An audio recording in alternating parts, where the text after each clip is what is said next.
Hey friends, this is Waylon. I'm in Canada right now, Halifax, and there's a power to traveling I always appreciate. It gets me out of my rut of daily life.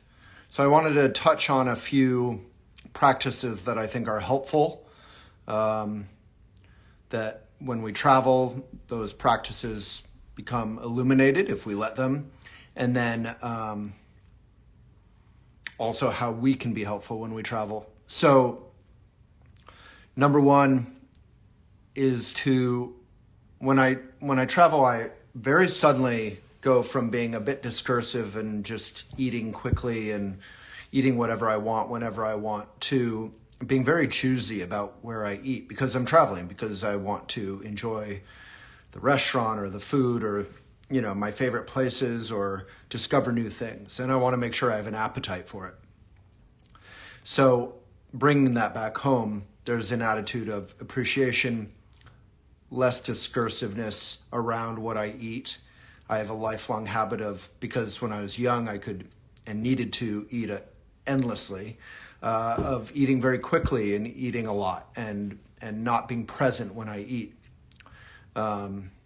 Often I'll eat something so quickly and kind of enjoy it, but I'll be multitasking. I'm watching a basketball game or I'm talking, reading, that I'll eat a second portion just so that I can appreciate what I missed out on with the first. So I've talked about this before, but really slowing down.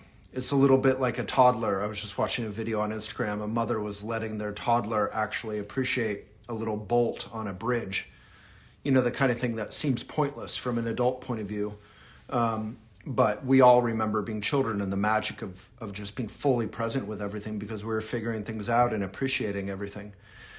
So that same quality with our food. I've written about at Kripalu, the yoga center in Western Mass in the US.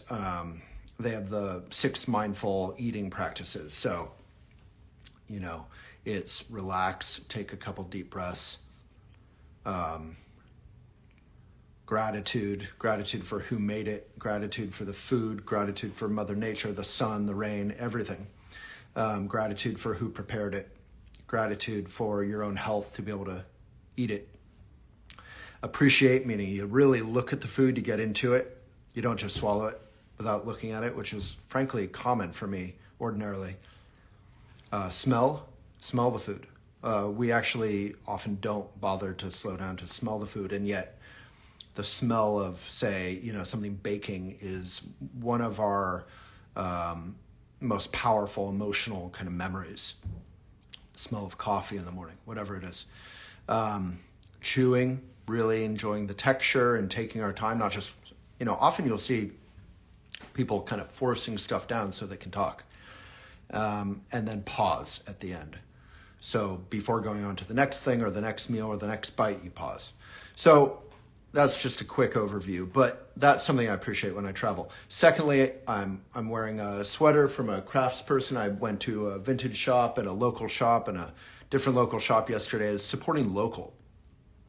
Not just a little, we all talk about supporting local, but when you travel, exclusively supporting local. Like, do not go to a chain. Why on earth would you travel from, say, Boulder, Colorado, where I live, where there's Starbucks, to go to Halifax, Nova Scotia, where my mom lives, to go to Starbucks? That's nuts. We're traveling to have a unique local experience. Obviously, the benefit here is we can be, in so doing, we are supporting the local economy more. As you probably know, local businesses keep dollars locally. They don't just send them off to the, generally white old male kind of billionaire types. And again, just for community and learning and delight and freshness, there's so much to local. I went to a local thrift shop. I went to a local craft and art and bookshop. I went to 2 local farmers markets, got these amazing vegan cinnamon rolls and the like. Amazing coffee in a For Here mug that they offered from a local potter. It's just delightful. And then really almost making that a vow. So we don't just sometimes do local when we travel, always.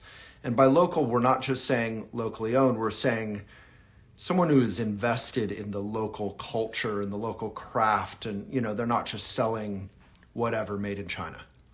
So then it's how we get around. So obviously air travel is really bad for our world, bad for our air, bad for our future. But right now, especially in North America, we don't really have a very good option usually. Trains aren't invested in by the public. Biden is changing that in the US, which is fantastic. But until that changes more, planes are a reality.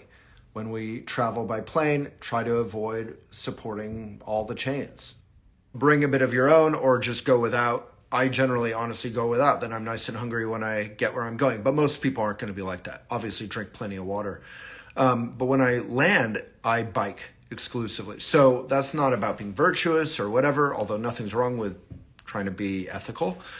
It's really just delightful. It's cold here in Halifax, it's snowing, all that. I just wear layers. I bike around, I get exercise, I actually see the town, I figure out where I'm going, how the town is laid out. This applies to Paris, wherever we travel, New York City, anywhere. So if you can't bike, hopefully walking. My mom loves to bus. Just try to find the most low impact, healthy, high exercise, walking involved form of exercise. My mom really avoids cabs for that reason. Also, it's more expensive if you want to go there. So what else? Maybe you'll have some comments or suggestions for mindful travel tips. Yeah, I think that's about it. That's really inspiring me right now. Oh, the final one would be, don't let Instagram ruin your travel. And this applies to being home too. So my practice is, if I see something beautiful and I stop and I take a photo, the tendency, being speedy, which I am, is to just immediately leave after taking that photo. Instead, the way we work with speediness from a mindful point of view, we're all speedy often, or we're all out of it and slow. One of the extremes is, after I take that photo of the beautiful lion with the snow on it, the statue, instead of just taking off, I then look at it with the phone gone. I keep the phone as far off my person as I can, in a bag, in the little bicycle bag. And I look at the lion and I have a moment just appreciating it, like back in the 90s when everything wasn't chronicled for Zuckerberg. All right. Big love to everyone, and may it be of benefit. Love from my mom and Waylon to you.